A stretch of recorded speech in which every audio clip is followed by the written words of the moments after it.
почитувани гледачи, втор термин отворено студио 1, исто така и во овие половина час ќе се дружите со мене и со колегата Антонио Крстевски, а исто така денес имаме и двајца гости. Односно станува збор за професорот на факултетот за безбедност Трпе Стојановски и исто така Драги Змијанац од првата детска амбасада Мегеши. Денеска ние ќе разговараме на една навистина интересна тема, но би рекла и проблем не само во Македонија, туку и во светски рамки, а тоа е трговијата со луѓе и дали Македонија има капацитет да се справи, односно како да ги заштити лицата кои што се жртви на трговијата со луѓе. Да напоменам само дека исто така се отворени телефонските линии, па слободно доколку сакате да споделите некој искуство или пак може би имате и прашање до нашите гости, можете слободно да ни се јавите. Минатата недела се одржа работилница токму на оваа тема, каде што се зборуваше за борбата со трговијата за луѓе и заклучоците, колку што читав, беше дека се потребни нови форми на превенција и елиминација на трговијата со луѓе, доколку е можно да се искорени во целост. Еве кон вас, господине професоре Трпеновски. Стојановски, се извинувам, Трпе Стојановски, да. Колку Македонија во изминатиот период беше земја транзит на лицата кои што поменува низ Македонија за да стигнат до некои други западноевропски земји за таму да станат жртви. Дали сега се уште земја транзит или пак може би е центарот од каде што лицата се земаат? Значи, феноменот на трговија со луѓе е стар колку што е старо и општеството. Меѓутоа, посебно внимание на овој феномен му се придава од почетокот на овој век, кога со многу меѓународни документи пред се конвенцијата од Палермо се поставија стандарди за препознавање на овој вид криминалитет и за мерки со кои што ќе може да се влијае на негова превенција, односно сузбивање. Во тие рамки знаењата во нашето општество раснат како што расте имплементацијата на меѓународните стандарди, секако проследени со соодветно надградување на домашната легислатива и Република Македонија денес има прилично усогласени законски решенија во однос на превенцијата и борбата против трговија со луѓе. Она што е карактеристично е дека некаде после конфликтите кои што го зафатија регионот во најголем дел беше место на дестинација, секако и на транзит, на жртви на трговија со луѓе кои што најчесто беа регрутирани од другите источни европски држави. Меѓутоа, ова е феномен кој што добива во важност кога говориме за сексуална експлоатација, дека денес можеме говориме дека жртвите се и по потекло од Република Македонија, но и жртви кои што доаѓаат од други подрачја во Република Македонија. Дали во кој дел регионот е транзитно подрачје во однос на трговијата со луѓе, секако дека е, имајќи во предвид дека главниот мотив на овој криминалитет е да создава профит, а кога ќе дојде до задоволување на одредени стандарди, односно злоупотреба на луѓето кои што се жртви пред се заради сексуална експлоатација, тогаш една од модусите што ги користат криминалците е нивно ротирање и на тој начин таа злоупотреба продолжува во континуитет. Изминатиот период Македонија беше зафатена со мигрантска криза. Колку илегалната миграција, колку е тенка линијата меѓу илегалната миграција и трговијата со луѓе? Вие спомнавте дека минатата недела Европското движење во Република Македонија во рамки на проектот кој што го остварува Национален конвент, организираше работилница посветена на проблемите со трговијата со луѓе. Предходната работилница се однесуваше на големата миграцијска криза и на рефлексиите кои што произлега од неа, така што ова само по себе говори дека миграцијата во целина и криминалните облици кои што се присутни, а поврзани со миграцијата, се исто така сериозни. И тоа ќе биде една од суштинските теми во рамките на поглавјето 24 и 23 во еден дел. Така што овие теми се предмет на расправа. Во однос на вашето прашање, нерегуларната миграција не е најдиректно поврзана со трговијата со луѓе. Меѓутоа има услови, има елементи по кои што таа е поврзана имајќи во предвид дека кај нерегуларната миграција најчесто се говори за криумчарење на мигранти, исто така тешка ситуација во која што се злоупотребува интегритетот, слободата, правата на жртвите. Меѓутоа, трговијата со луѓе е поинаков вид, уште посуров, понехуман, споредено со криумчарењето на мигранти. Важно е да се каже дека во добар дел овие два криминални облици имаат додирни точки и понекогаш може да се надоврзуваат од криумчарење со мигранти да дојде и до трговија со луѓе. Меѓутоа, има конкретни облици кои што ги разликуваат во битието и во однос на превенцијата и гонењето на овие два вида на криминалитет. Во секој случај, станува збор за мерки кои што се под континуирана обсервација на надлежните институции. И морам да кажам дека една од најдобро поставените и најподготвени комисии кои што функционираат во Република Македонија е онаа која што работи на превенција и борба против трговијата со луѓе и нерегуларната миграција. Тоа значи дека прогресот кој што е присутен кај оваа национална комисија постојано има тенденција на движење кон горе. И во таа смисла, многу од добрите пракси кои што ги има воспоставена оваа комисија може да имаат влијание и да се истражуваат како добра пракса и за работа на други национални тела, но исто така мора да се каже дека иако оваа комисија функционира добро, партиципира, составена е од 15 институции национални кои што партиципираат во неа, исто така институции од меѓународни организации кои што се занимаваат со миграцијата и трговијата со луѓе, но и амбасади кои што покажуваат подготвеност за превенција и борба против овие феномени, постигнуваат резултати, но секако има уште многу простор кој што може да се постигнува, бидејќи во делот на превенцијата буквално се соочувате со неограничени можности каде што државата може да инвестира. Република Македонија е препознаена како земја која што прилично добро се носи со предизвиците од овој вид на криминалитет и тоа е препознаено во извештаите, ако сакате и во рангирањето на извештајот на американската влада, која што особено внимание посветува за тоа колку државите се подготвени и какви резултати постигнуваат. Јас би го прашал господинот Змијанац дали првата детска амбасада Меѓаши во соработка со институциите на системот води сметка, односно моментот за бројот на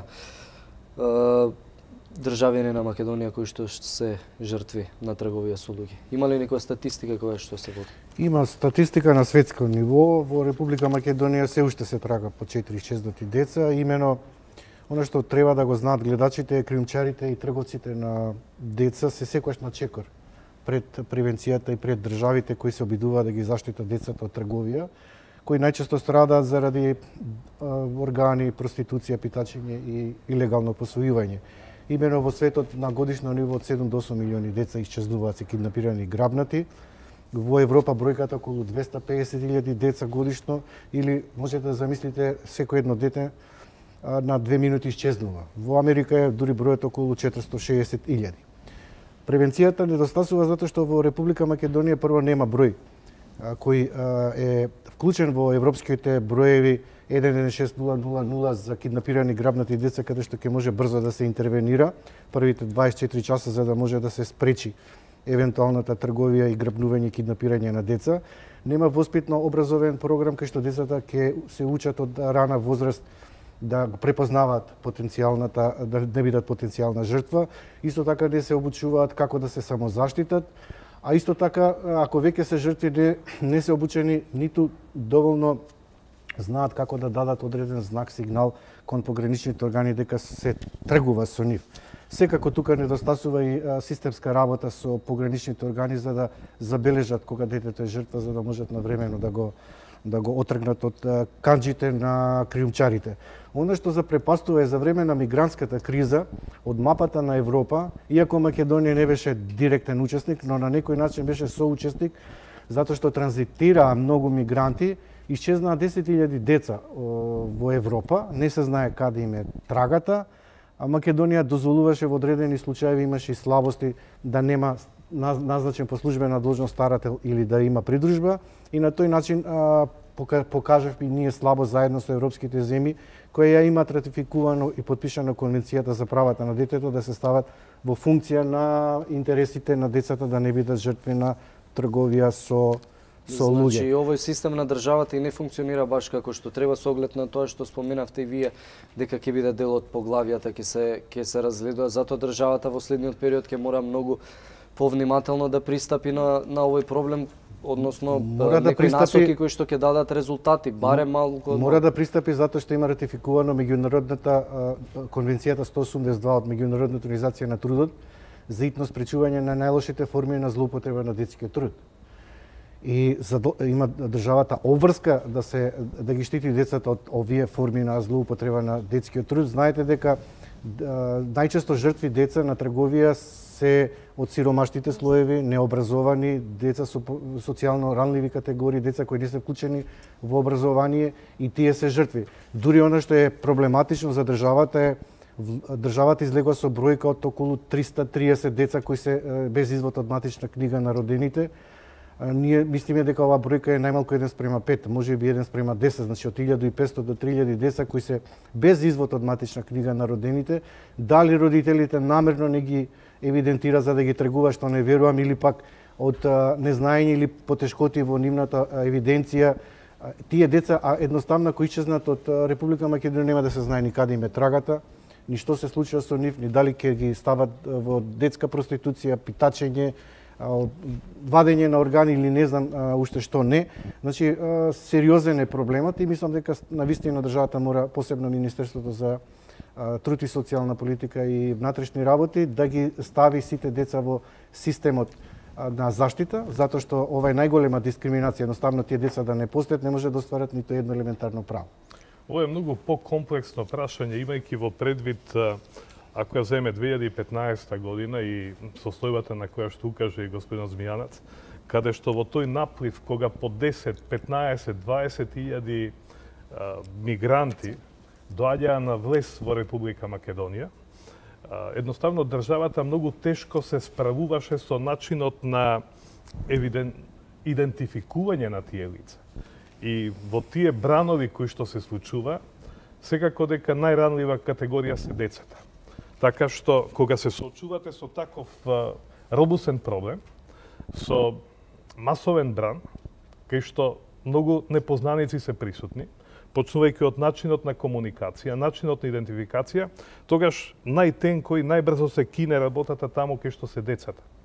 Од друга страна, и државните институции во тој период покажаа недоволна обученост за справување со овие предизвици и многу често оценките се сведуваа на евентуална изјава од нерегуларните мигранти, вклучително и деца, каде што може би за да се избегне дополнително навлегување во секој конкретен случај кај што треба се врши идентификација на патникот, најчесто децата беа третирани и дека всушност има повеќе години од она што е пропишана граница, па начинот на комуникација со нив беше идентичен како и со другите патници, возрастни патници, односно мигранти.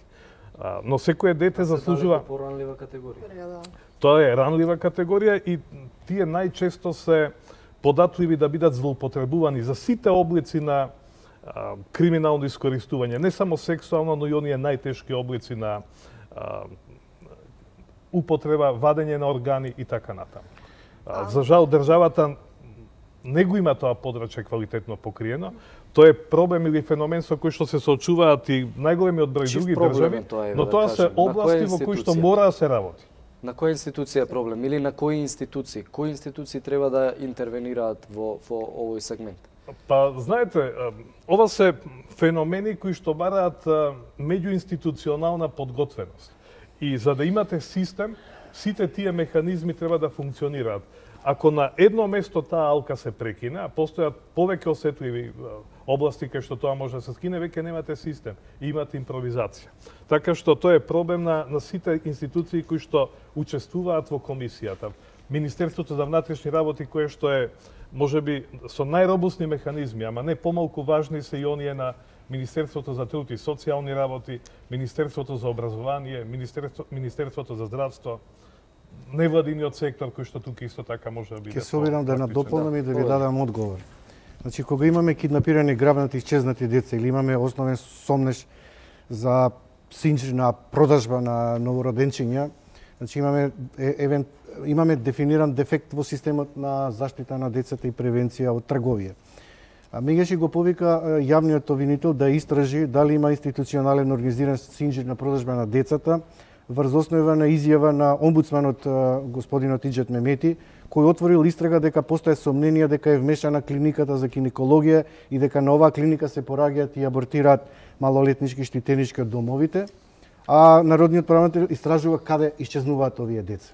Значи, ние се обративме до јавното обвинителство нам ни прати допис, ние им одговоривме и точно цитиравме оваа изјава на која минута и која секунда и каде е дадена од господинот Иџет Мемети, народниот правобранител, каде вели: ние добиваме морничави информации по однос на таквите состојби и по однос на состојбата на клиниката за гинекологија. Имаме информација дека децата од таквите центри абортираат и се пораѓаат на колониката и не знаеме каде исчезнуваат.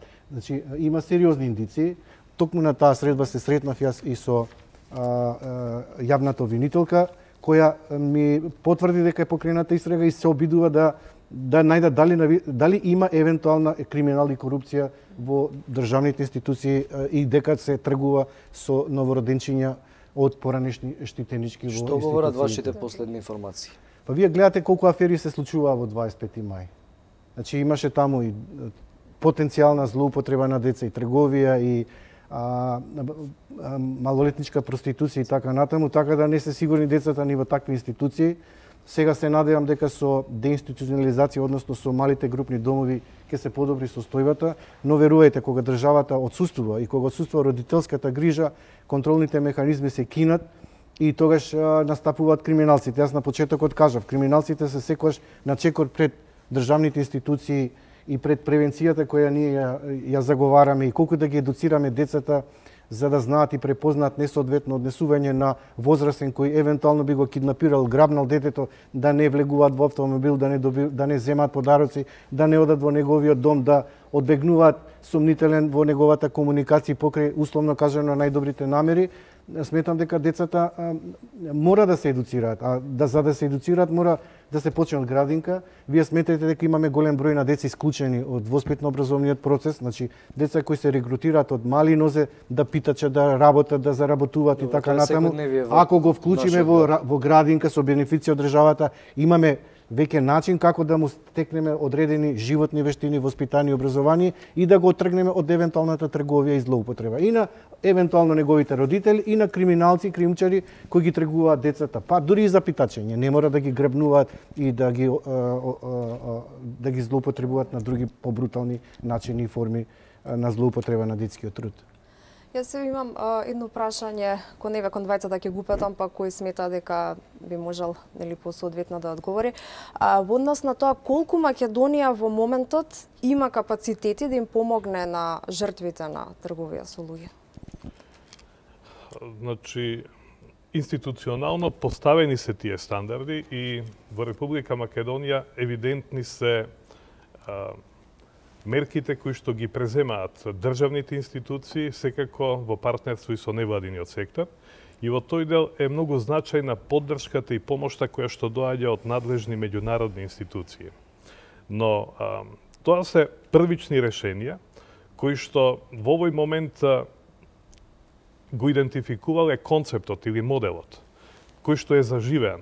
Но проблем со кој што во континуитет се соочува Република Македонија е одржливоста на тие решенија.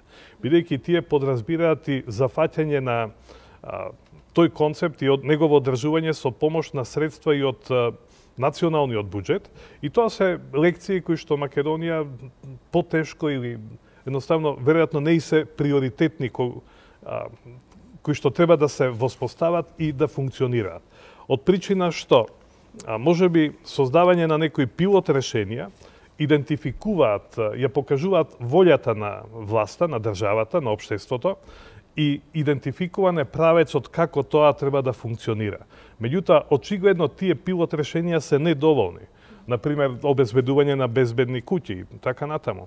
Тоа се решенија кои што државата мора да изнајде начин да ги димензионира во број и обем кои што реално соодветствуваат на потребите и секако да инвестира во сервисот.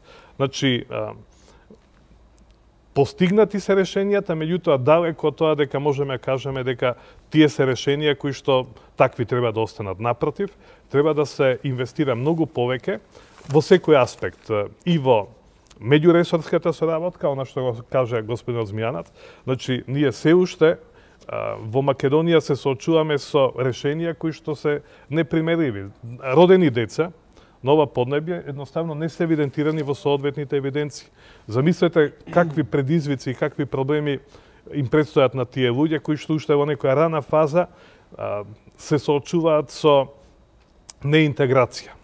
Така што можноста да отидат во она сива зона или во зона на криминално однесување е многу поголема отколку ако тие бидат интегрирани и бидат дел од системот. И она што може би една од главните забелешки во однос на државните институции е дека законските решенија кои што интензивно се носат, најчесто создаваат ситуација државните институции да имаат прилично јасен хоризонт за нивните обврски, кои што најчесто од аспект на почитување на законот ќе добиете одговор дека ги исцрпеле средствата, односно модалитетите на нивно постапување, одговориле на законските обврски. Но најчесто тој одговор помеѓу државите всушност не е интегриран.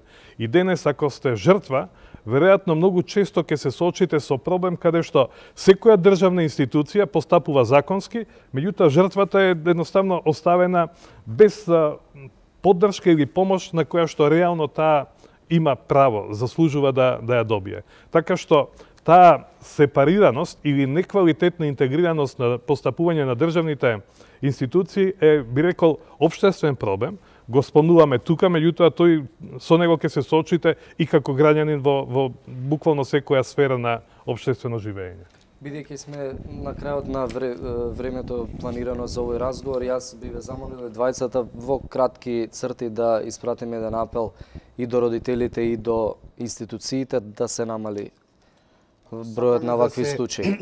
Искорени злоупотребата на детскиот труд, трговијата со деца и така натаму. Државата мора и да има финансиски импликации, односно да го зголеми буџетот и да ја реши детската сиромаштија под број 1. Значи да не кажуваме дека е грда слика што ќе видиме не знам колку илјади питачи низ градовите во Македонија. Невработеноста затоа што најчесто ако се обезбеди кров над глава, вработување барем на еден од ранливи категории и децата на време се вклучат во градник, имаме шанси да ја стопираме или ја спречиме, намалиме трговијата со деца. Исклучувањето од образование мора да биде ставена како минато време и да ги следиме овие ранливи категории на семејства, дисфункционални, каде што има и семејно наследство, околу остварување на квалитетно родителско право. Доколку гледаме дека нема квалитетно родителско право, а се помага семејството за да може да се само одржува и само финансира или се вработува некој од нив, тогаш да му се овозможи родителското право. Но во случај ако се гледа дека има грубо кршење на правата на децата, крајна мерка секако и одземање на родителското право. Господин Стојановски? Многу од поентите ги слушнавме претходно. Неопходна е натамошна професионализација на државните институции во однос на надлежностите што ги имаат. Поголема хуманост во спроведување на тие надлежности и секако кога станува збор за меѓународните документи кои што ги регулираат овие прашања, целосно разбирање на меѓународните документи, иако тие во најдобар дел се пресликани во националното законодавство и спроведување на овие стандарди со интегритет. Веројатно тоа ќе бидат чекори со кои што ќе се надминат некои од потешкотиите со кои што се соочува општеството, иако кога станува збор за криминалот, тоа е категорија која што не може да ја елиминирате. Но да се држи под контрола и да се инвестира во превенцијата. Да, јас ви благодарам за гостувањето. Широка е, голема е темата, бара повеќе простор, меѓутоа нас толку не дозволува времето. Се надевам дека во следна прилика ќе имаме повеќе простор да разговараме. Почитувани гледачи, останете со програмата на 1ТВ. Се враќаме по една кратка пауза со колегата Дејан Андоновиќ. Ке ги анализираме последните и најактуелни случувања односно вести од светот.